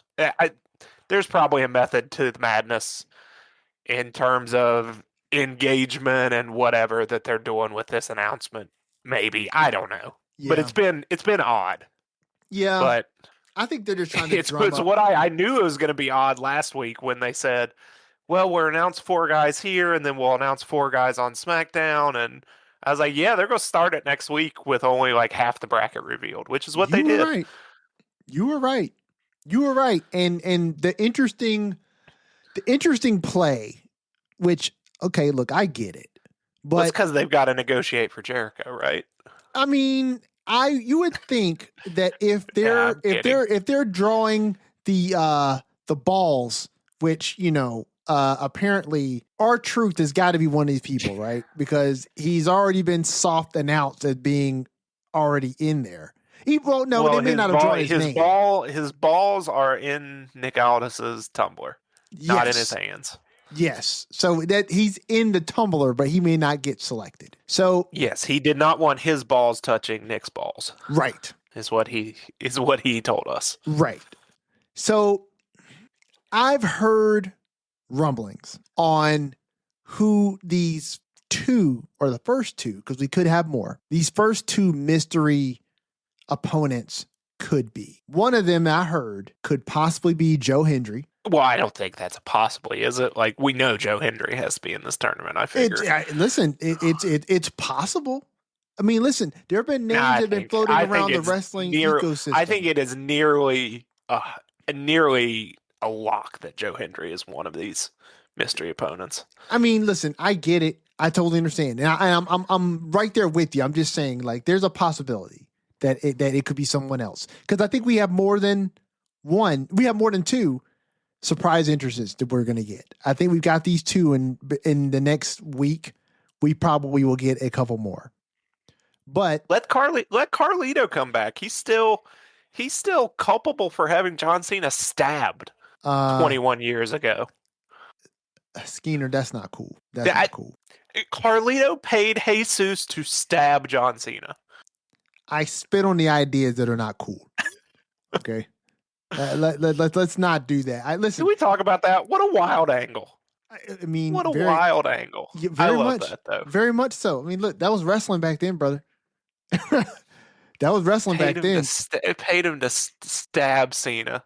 Listen, he could take his Intercontinental title. You want the crowd to turn on this tournament, put Carlito in as one of the mystery opponents. That'll get over real well. Do they have a show in Puerto Rico? Because then the crowd would love it. Maybe. So we got so Joe Hendry's rumored as was one, right? The other that I've heard is Matt Cardona. I would love to see Matt Cardona back in the WWE. For those who also are with uninitiated, some story and history. Yes, a lot actually. And for those uninitiated, Matt Cardona is the former Zack Ryder. Woo woo woo, you know it. You know it. I think Matt Cardona has done a masterful job of reinventing himself over the years on the indie scene. And him coming back, I think, would get a world-class pop. And he's been gone long enough to where he will come back as Matt Cardona and be able to ride seamlessly into this new character and not be, referred to in any other sense aside from Matt Cardona, except for the smarky fans who will chant Zack Ryder because it's going to happen. But I think he would be an excellent secret opponent. And that's the word that I keep hearing floating around is Cardona as one. But dude, this tournament is, I think, is just going to be really fun because there are just so many matchups here that I just would not have thought of. And I feel like this is exactly what this tournament should have been. Like, give us matchups that we are not going to normally see. You know what I mean? Sure, Shinsuke and Sheamus, that was one. Have we seen those two in the ring with each other before? I mean, we have to have at some point, right? I feel like we had. I feel like we've seen them in the ring before, even though it was a great match, right? I feel like we've seen that before. But like Javon Evans versus Gunther, very interesting, yes. man, the clashing of styles there, right, that's crazy. I am almost certain we're going to get Javon Evans getting bouncy off of the top rope and catching a chop. Into a chop, Oh yeah. my God. That's why I was thinking I was going to say a little eulogy for Javon Evans's pectoral region. Yes. I mean, I think that chop is going to be heard across the stadium. You know what I'm saying? Across the arena. And it's going to be it's going to be a sight to behold. And then of course what we have Friday, we've got Jay versus Miz. Which, man, listen. I am a fan of Jey Uso. And it is starting to get a little old to me just how the fans, or a subset of the fans, are just really willing to hate on Jay for anything. You know what I'm saying? Like anything. And it blows my mind. And it just makes me feel like some of these people just don't It's like like almost reminiscent of early John Cena without the winning the world titles. Like the way it's just. Yeah. I can see that. Or like Roman. Mm-hmm. Before he became the also without the winning. You would think this guy is just holding the title hostage and winning every match the way people hate him. Oh yeah, for sure. But you know, now with Cena at the top of the Intercontinental Championship scene, right? Somebody is going to get a prime opportunity to A, retire John Cena, B, likely take the Intercontinental Championship. And by the way, SmackDown, this is how you position your secondary title as something important, right? Do you imagine the fan meltdown if it was a freshly heel Jey Uso that retires John Cena? Just do a chorus of boos. I know it'd be sweet. Dude, I don't think it'll happen, but I can't even imagine it. I can't even imagine it because there's no world that I see WWE doing that. No, the entrance is too money right now. Yeah. I think, well, and you know what? It's not even that I don't see them turning Jay heel. I could see them doing that. I just don't see them pushing Jay into that spot. Not with the way that the fans are, some of the fans, right? The vocal minority, I believe, are currently responding to Jay. And if you push Jay into that spot, I feel like you run the risk of making some of these vocal minority really do their best to ruin John Cena's final match. And I just don't put it past some of these people who just really feel like their voices are the most important voices in the room to vocally attempt to become the star of the show and mess up Saturday night's main event and John Cena's final match. I don't put it past them. And so as much as I love Jay, I don't feel like he would be the right person to retire Cena and particularly in that setting. I don't see it. But right now, I have no idea. You're probably right. You're right, of course, but listen, I just had a passing thought. Hey, listen, if you really wanted to F with the fans, hey, that's the way to do it. While it's on my mind, we already got another Saturday night's main event announced for January, I believe. Did they already announce one? Yeah, so that's 3 in 3 months. So are we about to start getting these monthly? Like, listen, this seems like overkill at this point. I don't mind because I enjoy the Saturday Night's Main Event. So yeah, we had one November 1st. We have Cena's last match December 13th, and we have one in Montreal on January 24th now. Honestly, if we get, I'm assuming if they do this, right, you're going to get a PLE every 2 weeks. Essentially, is what it seems like. I mean, granted, that's a lot of Lariat Lounge Live, which, by the way, you should definitely come and check us out when we do those because it's a lot of fun. We eat a lot of pizza and we watch So a lot of that'll wrestling. be January 24th. That'll be the week before Royal Rumble. So that will be okay. So that'll be that'll be PLEs back to back. Essentially, yeah. Oh man, dude, this will be so much pizza. So maybe they will. I don't know. Maybe that'll be like the spot for people that don't have a place on the Rumble card, or maybe it'll be building stuff for the Rumble like they've done. I remember they used to, after they first brought Saturday night's main event back, they had a couple like right before WrestleMania, and they used it to build Mania stuff. So no, hold we'll on see. though. That's a long way out. Now that Saturday night's main event is in Montreal. Mm-hmm. I think that whatever happens on Saturday night's main event is not going to be connected to the Rumble at all because the Royal Rumble in 2026 is in Saudi Arabia. Correct. So whoever's on that card for Montreal on Saturday night's main event, they can hop on a plane. I mean, but that's true. I mean, it's the week before, so yeah, okay. Can get there in a week. That's true. That's true. We'll have to see. Like I said, it's a long ways away, but I don't know. I don't know how I would feel. Yeah, we'll see. I mean, we're just every spitballing. other week, but That's what I'm thinking because we've talked a lot about how we enjoy when there's a little bit of a break and room to breathe and build stuff. And when I saw they announced that one, I think they just like either it was a commercial on Monday or they just showed it like on the ticker, like get your tickets. And I was like, man, we're getting a lot of these. Well, and listen, like I said last week, though, right? Saturday night's main event can serve multiple purposes. So it can be a situation like John Cena's retirement or like they did with Goldberg, right? You can get major story beat changes on a Saturday night's main event. Saturday night's main event can also serve as like a marquee matchup card.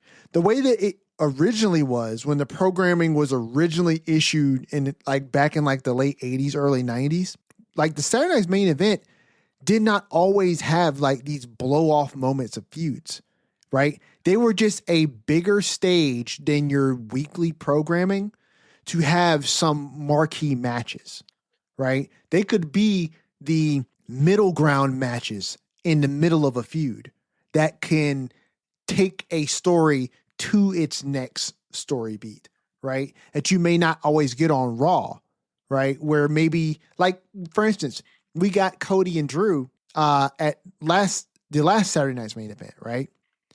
Mm-hmm. That was not the end of their feud, right? But it was a moment that needed to happen because we didn't know that Drew was going to be going away, right? But if Drew wasn't going away, that wouldn't have been the end of that feud. That would have just been a pivot point to have this next part of the story start to happen where Drew has got a legitimate gripe that Cody cheated. Cody's like, you introduced it into the match, so that's your bad. You know what I'm saying? And it takes us to the next half of the story, which I think Saturday night's main event could do a very good job of serving as. But you know, we got a ways to see where they go with it. But we've seen them do it like the example I just gave, right? Where it doesn't have to be a big PLE style event. It can just be a middle of the road PLE style event. But yeah, so while we're already a little off track, yeah. Did you see the other? Like you were talking about Drew and reminded me of Highlander. Did you see the movie news we got? I think today. No. On What? So Zootopia 2 is coming out here in a few weeks. I think. Okay. We have a buddy cop duo of Roman Reigns and CM Punk. What? Yes, as zebra buddy cops in Zootopia 2. I'm here for it. I loved Zootopia. Never seen Zootopia. Oh man. Never seen Zootopia. And listen, get your bag, get your money. Certainly not hating. Actually, I don't have I don't have an opinion. Like, great, get your money. Your opinion should be I'm going to see Zootopia 2. My opinion is, in order to see Zootopia 2, I would want to watch the first Zootopia first. But seeing as how I'm not doing that, the likelihood of you me are watching actively Zootopia 2, denying yourself enjoyment by not watching this movie. I think I am. That's what I will tell you. I think I'm actively saving myself wasted time by not watching Zootopia or Zootopia 2. But listen, if I ever so get the itch to watch Zootopia at some point in the next month would or you so, like to know the Rotten releases, Tomatoes score for Zootopia? you know what? 98%. And most of those people were 98%. and most of those people voting were kids. Like, anybody can submit to Rotten Tomatoes. Like, anybody can submit to Rotten Tomatoes.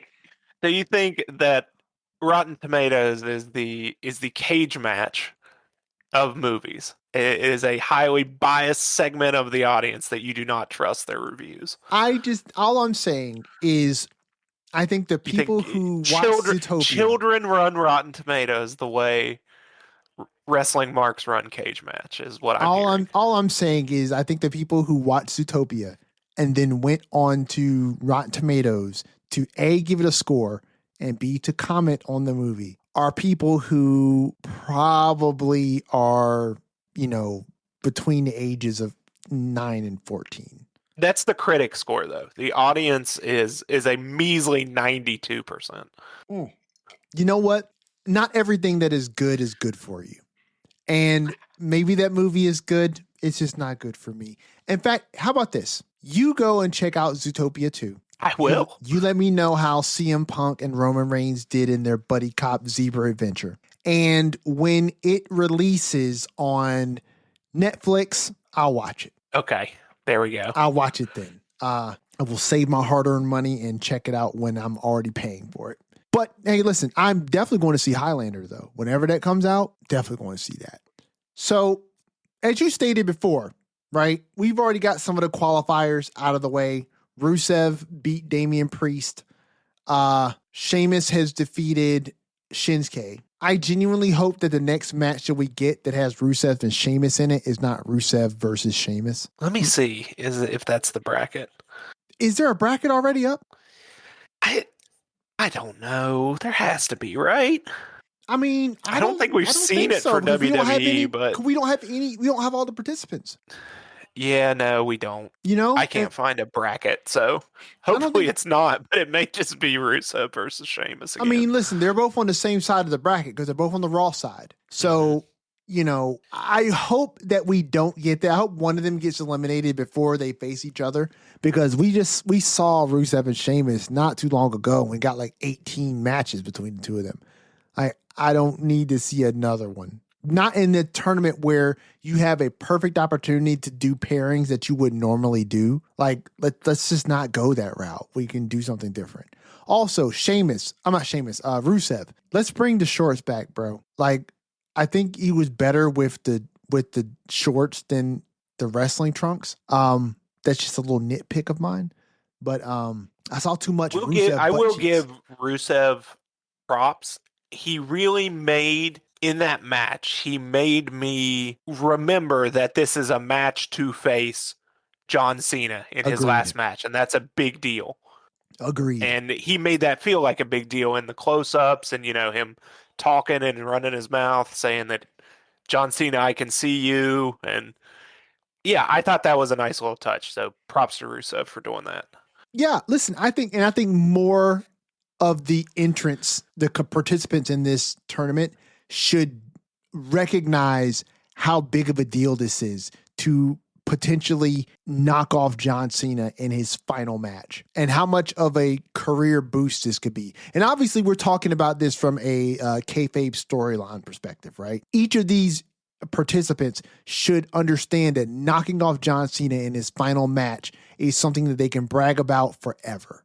And it would absolutely put them on the map for superstardom. On top of that, there's also now a prize to be won, right? Which is the Intercontinental Championship. So, and it's crazy because John Cena is such a big asset to the company that winning the IC championship would be the secondary prize because it's going to value you more to knock off John Cena and you also get to be IC champion. Plus, honestly, I think personally, the way they've got this thing set up, they're putting more fanfare around this than usually what they do between two participants who are competing for the World Heavyweight Championship. And so you know what I would love to see? Whoever wins this championship be looked at as a legitimate star, right? And then let's do Hogan versus Warrior again, right? Where you build a program between the two biggest names on your brand, right? And put the Intercontinental Championship in its rightful place, right? As this is 1B. You know what I mean? Like the World Championship is 1A and this is 1B. And the person who holds this championship is the person who on any given day could possibly beat the world champion. You know what I'm saying? And let's do another program like that where you just really elevate your titles to where it's like when the dust has settled and the smoke is cleared, the people who are competing in the Intercontinental Championship title scene are just as respected as people like the $1 Million Man were and the people like Mr. Perfect were, right? And Rick Rude. And these people who were really staples of the IC championship title scene back in the day. You can do that. And this is a perfect opportunity, particularly because it's in this tournament and the greatest of all time is retiring and he's the Intercontinental Championship. You have the perfect opportunity to establish this title and the person who wins it as a bona fide star. So I don't think WWE's going to bungle it. I think they're making way too much of this to mess it up. So it's going to be interesting to see. Plus, we've got entrants that are not announced yet, and they're going to be secrets. They may not even work here. I mean, dude, this is as exciting as the Rumble because I know that we're going to get people who are going to be surprise entrants. And I couldn't be more pumped for this.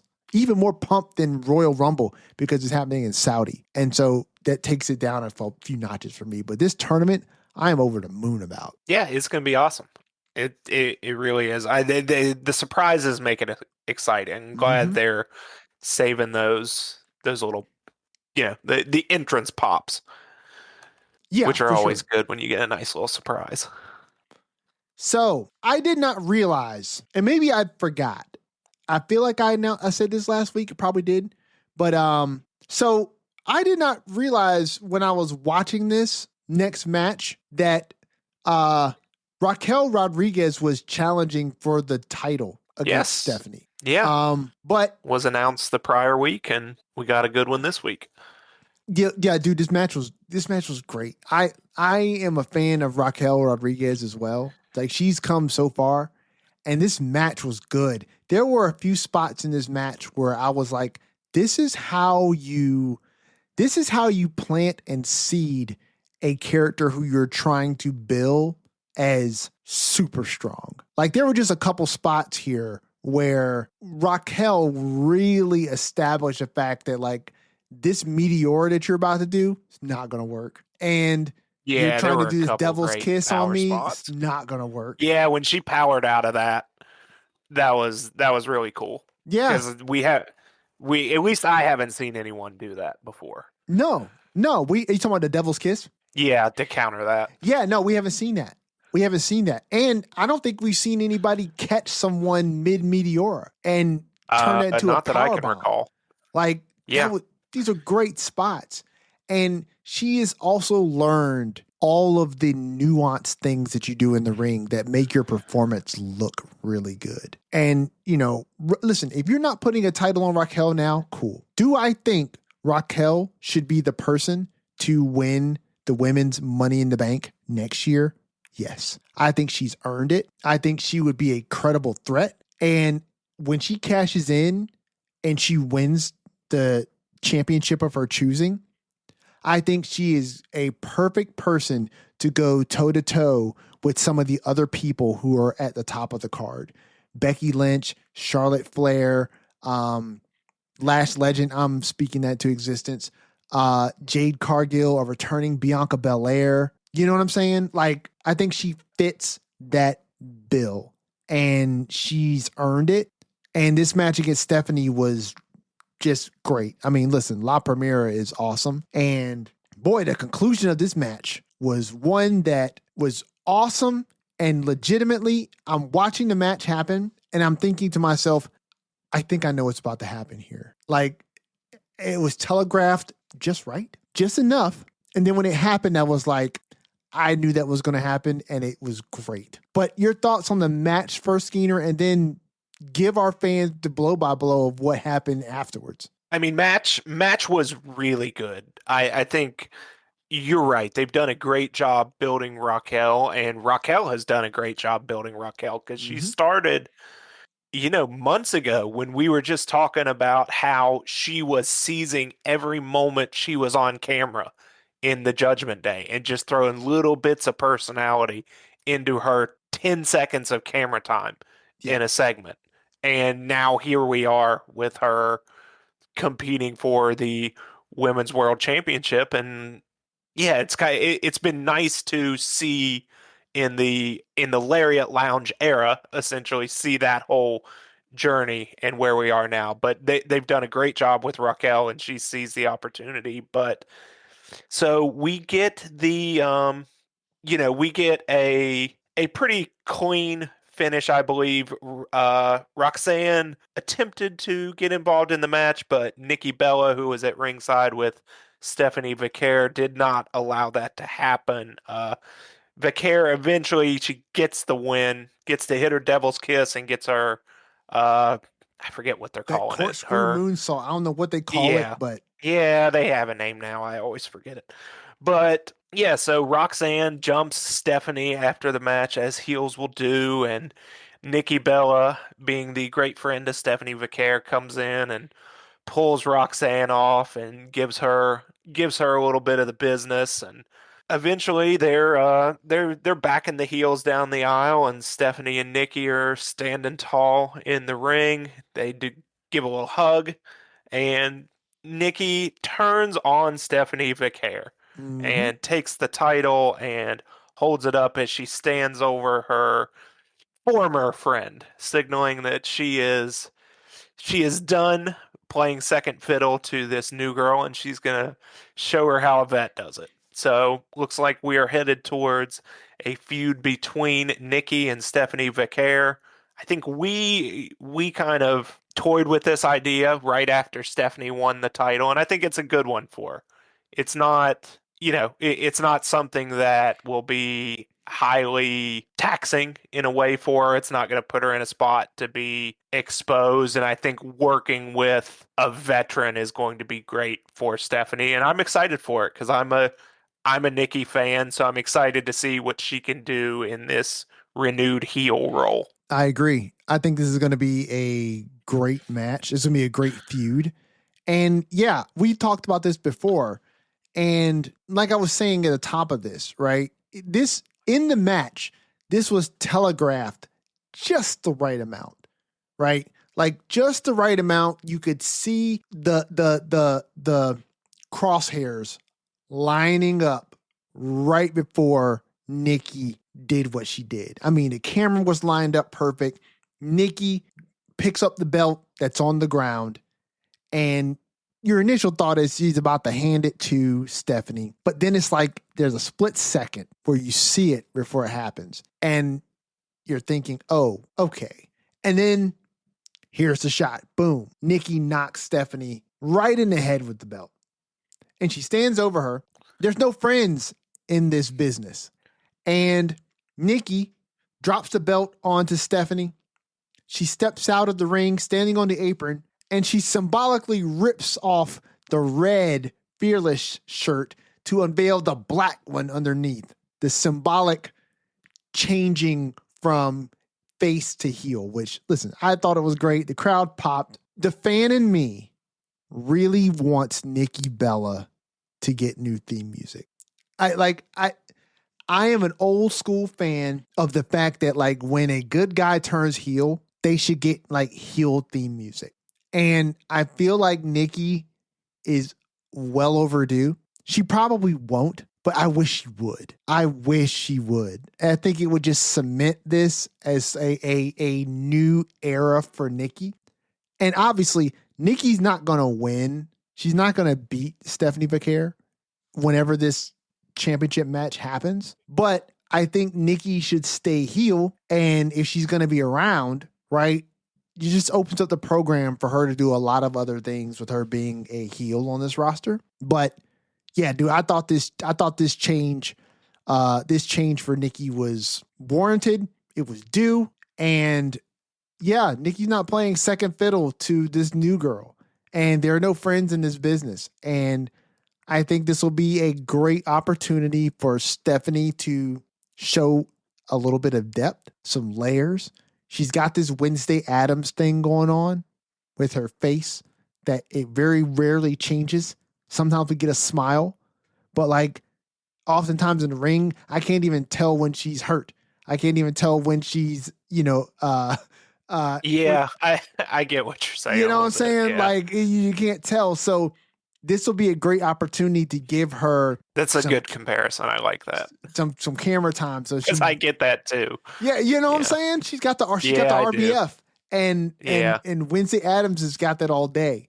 And so yeah, this will give her an opportunity to really get some depth in this because she can show a bit of maybe anger or resentment or sadness over the betrayal, and it just you can lean into this because Nikki is going to play the most despicable heel she can, and it's going to work to show that great dichotomy between the two of them. So I'm looking at this before we get to Kabuki Warriors versus Charlotte and Alexa. I want to mention Maxine Dupree. Mm-hmm. So, what is the I forget his name right now off the top of my head. The GM for Raw. Adam Pearce. Adam Pearce. So Adam Pearce has given Maxine the ability to choose when she takes on Becky Lynch for the Women's Intercontinental Championship. Last week, she did not have an answer because she didn't feel like she was ready. She returns and talks to Adam Pearce this week, and she states that you're never going to be ready for opportunities like these. So you're just going to have to, get it together and jump in feet first. Ready as a choice. Is that what she said? I believe she said something like that, like ready is a choice. And I couldn't agree more. I agree with that. Like sometimes you're not going to be ready. You're just going to have to make yourself ready. And so she's getting her championship match against Becky Lynch at Saturday night's main event at Madison Square Garden. Now, Adam Pearce leaves Maxine. Maxine is basking in her decision. And then out of nowhere, Becky Lynch just sucker punches her. Yeah. She said something right before she sucker punches her. And I can't remember what it is, but it's hilarious, dude. And Becky is just on another level, man. She is on another level with her character work. It's just, it's great. It's spot on. And good on Maxine because clearly she is showing WWE creative that there is something worthwhile in A, putting her in a spotlight position, and B, doing so with arguably the best female wrestler in WWE. And it's not just her saying that, right? So I think it's a great position for her to be in. And I'd have to ask you, Skeena, because if you had asked me 2 weeks ago, the question I'm about to ask you, my answer would be absolutely not. Are you sure? Because I think 2 weeks ago you actually campaigned for it, but that's okay. That's neither here nor there. Hold on. Campaign for what? For Maxine to take this title from Becky. Did I? Yes, you did. You've been saying it for at least 2 weeks. No. I said no. I can't. If I campaign for it, did I say that I think that she's actually going to do it? Maybe not. I think she's going to, but I would love it if they did. I think it was like it's a real possibility that she does. Okay, so that's my question. I would love it if she did. But if you had asked me 2 weeks ago that I think it would actually happen, I don't know if I would have agreed. But I'm not too sure anymore. It's I'm a not too sure distinct anymore. possibility because they've done a good job building this, and this would be a nice springboard for someone like Maxine to see and see if she can let her sink or swim. And if it doesn't work, Becky can always beat her and take it back. Very true. So yeah, I'm down for it. I think it's possible. It seems to be leaning that way, you would think, because just because of how long they've stayed with this. There was a time to cut away and end this after the first match she got if your story you were telling was just, that Becky is going to beat the young plucky upstart. But the Right. fact that they've kept going makes me think, yeah, Maxine may win this one. Yeah. Now let's recount their match history, right? So they've wrestled each other one-on-one, like what, once or twice? My brain's telling me twice, but I'm not real sure. Because I feel like the first time they wrestled, right? I think was the time that Maxine got the roll up pin. Oh no, that was when Becky got herself counted out. Yes, I believe twice. There's the count out and the DQ. Yes. Okay. Right. So the first time Maxine won because Becky got herself counted out. The second time, Maxine won because Becky got herself DQ'd. Yes. So technically speaking, Maxine has got 2 victories over Becky. She does. But Becky has been on top for one of those. And the second one, she got herself counted out. Or the first one, she got herself counted out. First one was a count out, and the non-title was a count out, and then the title match was a DQ. So she's got a championship match against Becky. We got a little ways to go before we get to Madison Square Garden because I think that. No, we don't. Wait, when is that? We have next week is Raw in Madison Square Garden. I keep forgetting that one happens before Cena's Saturday's main event. Yeah. Okay, we'll discuss what we think about who's going to win that next week because I'm sure we'll get some developments between now and then. Our next show it will have happened because Raw's in Madison Square Garden, I believe. Next week. Oh wait, so the championship match is going to happen on Raw? I think so, right? I thought you said it was a Saturday night's main event at Madison Square Garden. No, you said it was in Saturday night's main event. Oh, okay. So I'm sorry. Maybe I'm just tripping. So Adam Pearce said that she was going to get her championship match on Raw next week at Madison Square Garden. I believe so. Yeah. Okay. That's fine. I got all that confused. Okay. Yeah. That's happening. Raw, Madison Square Garden next week. Got you. Because the next Becky PLE versus Maxine. Because the next PLE would be Survivor Series. Correct. Okay, I'm with you. Which we've got some developments to talk about as well in those two. Yes, we do. Some backstage really, that's Regal what we've sightings got left to talk about. Yes. But okay, yeah, we'll get to Maxine. No, actually, you said next week. That's right. Okay, it's next week. Next week. So if you got something to say before that match, say it. That's right, because the IC title is a Raw championship. So okay, yeah. All right. Yes. And Cena's last match, if this is what is confusing you, that is in DC. That Saturday night's main event for Cena's last match is DC. Raw is in Madison Square Garden next Monday. I got you. I'm going to go with my gut here. I'm going to say Maxine. I think Maxine may beat Becky Lynch. Yeah, I think I'm going to go with you too. Kind of with a little hopeful air too that she'll win it next week, and I think Becky may get it back shortly after, but I think we get a big moment for Maxine next week. Yeah, I think that would just be the big payoff right there. Just to let Maxine beat Becky. Becky do a solid by putting over, a fresh face. And I don't know, well, maybe Becky steps away for a little bit, comes back a little bit later, or whatnot, or maybe she stays around because she should have a rematch, I would think. But yeah, not a thing anymore. That's clause, right. Remember? The rematch clause is gone. You lose the title, it's back of the line, bucko. Okay, got it.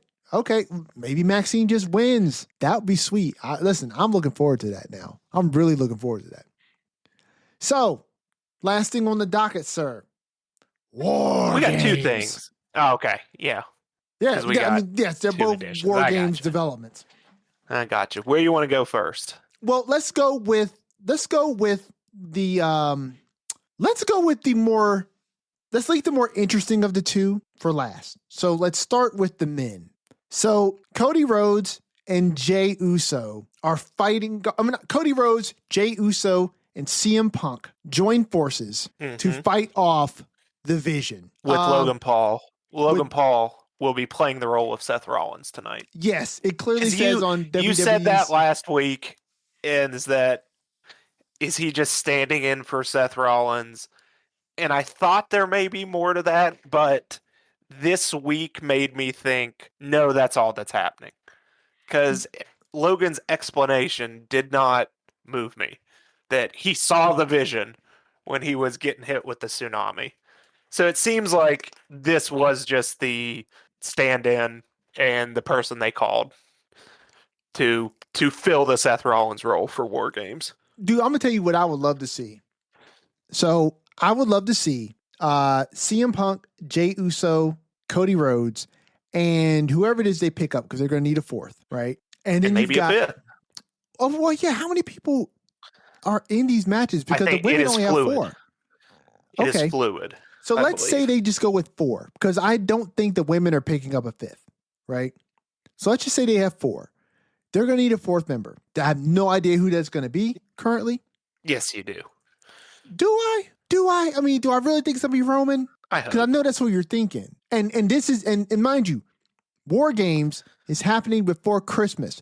Roman clearly said that he did not want to see Jay or Jimmy before Christmas. So I'm not sure. His face is in the middle of the poster. Oh, Roman's is? Yes. His head is very large and center in the poster. So why do you have to be a liar, Roman? Like, if you're going to do this, you need to go and apologize to Jay. He didn't want to see him before Christmas, but he may have to. I mean, he don't have to. Can't always get what you want. He doesn't have to help him. He's got to help his zebra buddy cop. Man, listen, that's a choice. Okay, he can't leave his fellow zebra out to dry. Listen, all I'm gonna say is they pick up a 4th. Let's say they pick up Roman. The Vision will have to pick up a 4th. Correct. Right. I have no idea who that would be. But what I would love to see is I'm not making a 4th person pick. I have no idea. But I would love to see Logan unofficially join the Vision. I would love to see the Vision lose this match and then immediately they turn on him. I can see that's probably what's going to happen. You know what I mean? Like they used him because they needed somebody for War Games. And now that War Games is over. So let fiction and reality intersect here. Yeah. Yeah. Listen, we don't expect Logan to be around for long stints of programs, right? He comes in, he does a program, then he goes away for a little bit, then he comes back, right? That's a perfect way to not have to worry about him being around, is have him do this program, which will be from now until Survivor Series, right? Even if they win, because I have no idea who's going to come on top of that match. But even if they win or lose, you have them come out all together on Raw and then let Paul do his thing, let each one of the members say something, and then give the mic to Logan. And then they just do Logan the exact same way they did Seth. Logan's running his mouth, and then Breaker breaks him in half. I think that makes the most sense because it seemingly is just kind of a stopgap in that they needed a body to take Seth's place, and that's about it. Yep. I could see that. I liked the Regal just being there. Yes. I liked Punk calling for him. I thought that was fun. The random Regal sighting is always great. And, yeah. They just found a Regal in the wild back there. And, the thing this is where I can talk about a little bit. The thing I was also, yeah. I'm a little disappointed with is that we've had no follow-up or further development with Jay in regards to he put all this into winning the title and he didn't, and we haven't heard much from him on that. Like, and I get the calendar is what it is, and we got to do War Games, so maybe that's falling victim to the circumstances of we've got to get him on the team for War Games. But it's has been a little disappointing to me, and maybe that's because, like I said, we spent time fantasy booking him winning and giving in to these darker machinations to win the title, but seemingly to do all that spotlighting of his inner struggle and how far will you go to win the title. And, he betrays his brother and throws him over in the battle royal. And, oh, Jay's going to do all this to win. And now he just loses and he doesn't really seem to care that much right now. It's kind of a little disappointing. I just had an idea that may make you feel better. It's not going to happen. So what if you have the Vision with Logan Paul and whoever they pick up as their fourth, right? And then you have Cody, you have Punk, you have Jay, and let's say you have Roman, because he is front center on the poster, right? What if you have this match going on, and towards the end of this match, you have Jay spear Punk on purpose? I would love it. Right? And you have Roman cheering this on, right? You have a total disintegration of the good guy team. Cody is shocked and furious, right, that this is happening in the middle of the match. Punk is down. Jay has just attacked Punk, and Roman is cheering this on. And then let's say you have Roman and Jay just leave Cody and Punk to their own devices. And then you have the Vision beat the brakes off of them and win the match, right? And then the following Monday, as the Vision are celebrating in the ring, they kick Logan's ass out. I would love that. I just don't see it happening. But maybe. Why? I mean, it. You know why I can see that? It gives them somewhere to go, at least. I could see that because it gives us a reason to do a program between Jay and Cody. Right. You know what I mean? Because I think that they're keeping Roman and Cody away from each other. You know what I'm saying? For now, as far as like doing a program with them again. And rightfully so. We just had a big 2-year program between the two of them, right? So let's keep them away from each other. But this gives a really great reason to put Jay in a program against Cody. Because now Cody is pissed. And Cody wants to know why Jay did what he did. And Jay tells him, I got to start thinking about me. You know what I'm saying? And I got to start thinking about me. And the second that I stop thinking about me and I start putting other people's interests before my own, you see what happens. I'm not doing that anymore. And you can have Roman, who's probably not going to be there all the time, right? But Roman backs this play, right? This brings Jimmy back into this, right? Because he's been kind of quiet for the last couple weeks, right? This brings Jimmy back into this. In fact, you could bring Jimmy back in first. He could be the first person to confront Jay. And Jay could totally blow Jimmy off, right? And then Cody comes in and he's pissed. Dude, yeah, I would love to see that. Will they do it? I don't know. But that would be a way to pay off what they've been building here and turn Jay heel. Why not? Why not? The fans are still going to yeet with him if he decides to do it, right? But yeah, I don't know. I think that's a great way to go. I mean, yeah, it's good. I just, I don't want to waste time getting excited over it. Well, it'd be nice if The Rock had come back too, but Yeah, that's not happening though. That's not happening though. What is happening though is a second War Games match. This is for the women. And we already know who this 4-person team is because we had the main event of Raw, the Kabuki Warriors versus Charlotte and Alexa Bliss for the WWE Women's Tag Team Championships. And after a hard-fought match where Charlotte conspicuously put Asuka in the walls of Jericho, foreshadowing. Although she has done Boston Crabs before, but you're right. This one was very walls-y. Yes. I didn't know how I was going to say that, but yeah. She cranked back and there was a knee in the spine. A knee in the back, and the move was much more vertical than it was, with the opponent on their face and on their stomach. That's the walls of Jericho. And let's not forget, before Punk came back, Shinsuke was out here dropping GTSs on people. I don't know if this is a WWE thing where they do foreshadowing like this. But I mean, I think we're both in concert here that Jericho is coming back at the Rumble, correct? I think, Like, yeah, I he think getting that Saudi check. I think he's coming back for the Rumble. You know what I mean? I think he's coming back for the Rumble. And, you know, WWE, if they do this on purpose, I think it's a great little masterstroke, right? To just foreshadow for the people who are paying attention. But they did the same thing before Punk came back. And there was a lot of rumblings at the time that Punk was coming back. And a lot of stuff for Cody, too, to be fair. Yeah. And then Cody came back, right? So I think this is a foreshadowing that Jericho is coming back. But after this hard fought Walls of Jericho laden match, the Kabuki Warriors defeat Charlotte and Alexa and become your new WWE Women's Tag Team help champions. With the interference from Nia Jax and Lash Legend. Oh, for sure. For sure. They showed up. Nia Jax and the Bougie Bully after making their presence up. known on, we get the continuation from their conflict on Friday. Yes. And yeah, Lash and Nia essentially caused Charlotte and Alexa's title reign to come to an end. Yes, they did. Yes, they did. And now the heels are the champs, which, listen, I love when you have heel champs. I've always said this before, whether singles or tag, when the heels are the champs and you had the baby faces chasing, that's always the stories that I love. Because when the heels lose and the champions win, that payoff is so freaking sweet.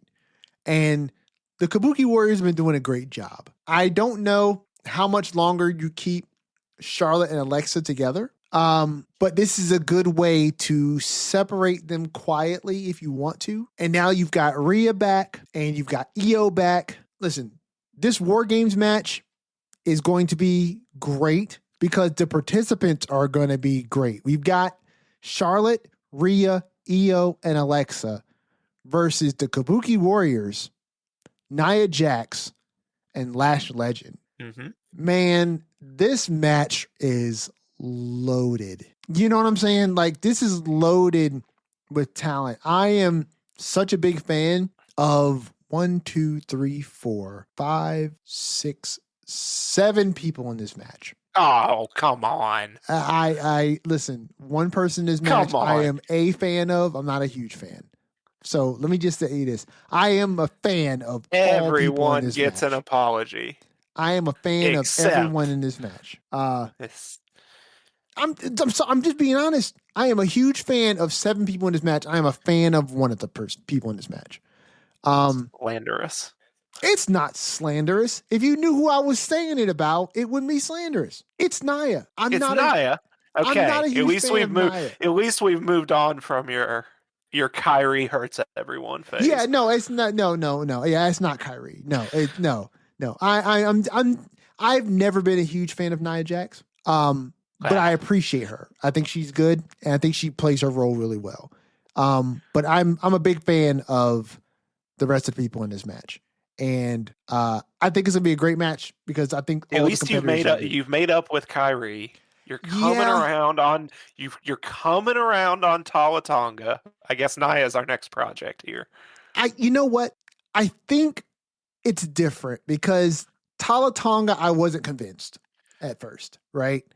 Kyrie, I had reason to feel like, dude, you are just showing up in the wrong place at the wrong time when people getting injured. Right. Nia, I think I rounded that curve with Nia a while back because Nia had that same bug about her, right? Where people got hurt in matches with Nia, and I'm not sure why, but they did, right? But I rounded that curve with her a while back. I think I'm just not, everybody is not your cup of tea. And for me, Nia is just not my cup of tea. I have no problem with her. You know what I mean? She just doesn't, I don't know. It's just something, she does not resonate with me. And I think if I had to be honest about the reason why it is, I don't think her mic work is that great. And I think she's fine. She's serviceable. But to me, she's in a very similar. Huh? Yeah. I think her mic work is serviceable. I think in comparison to her tag team partner right now, Lash Legend, I think Lash overshadows her in every conceivable way when it comes to the microphone. Like, absolutely. I think it's a great pairing between the two of them because Lash can carry the load when it comes to trash talk. Because she's just got the right timing and the way she says things it lands. I think Nia just does not have that factor. And I don't think you can teach it. At this point in her career, Nia Jax is who Nia Jax is. I appreciate Nia for who she is. I don't think she's the best mic worker. And she just never really resonated with me in that way. No shade, though. I don't dislike the woman. I think she does great work in the ring. But she's just not my cup of tea, is all. I bet within 3 weeks, if they feature this Lash and Nia pairing like I think they will, you will be coming around on Nia. You know what? I'm not a betting man, but I will listen. If I come around on Nia, genuinely come around on Nia, the next PLE that we have after I come around on Nia, I will pay for your pizza. Okay, here we go. I will pay for your pizza. Okay? Here we go. So don't be waiting on that pizza. But if I do come around somehow, I will. And if you don't, I will. If within a month you haven't, I will pay for your pizza. And okay, we'll make it fair. Hey, look, you heard it here, folks. This is a virtual handshake. Because we honor our deals here at the Lariat Lounge. And listen, we honor our deal with you all every week when we show up. We show up here. We put a episode out either on a Wednesday or a Thursday, sometimes even a Friday.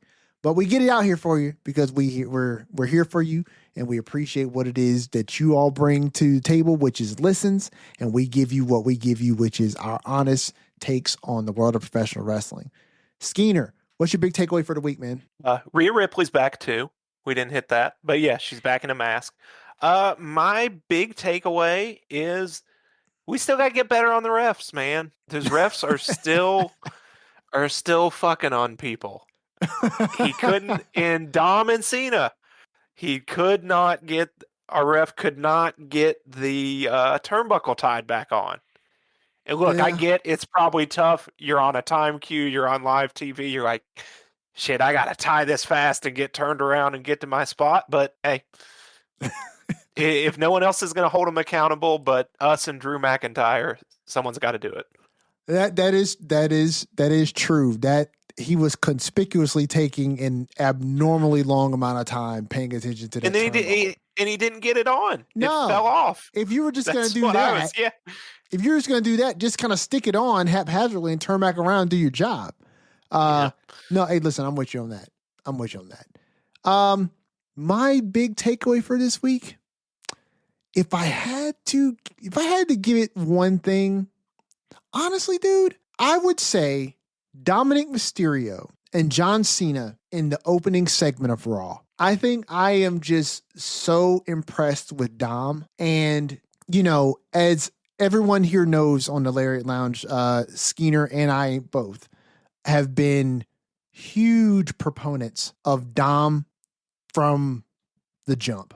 From the second he pulled that infamous dick kick on his dad, I knew that, Eddie Guerrero's son was going to really be something in this industry. And he has just thrived in the Judgment Day. He has just been the shining beacon of light in that group. And just to see him now, legit, dude, like I'm looking at him sharing the ring with John Cena, and he is just as poised and confident with his double championships, right? And he is just ripping Cena in front of his hometown.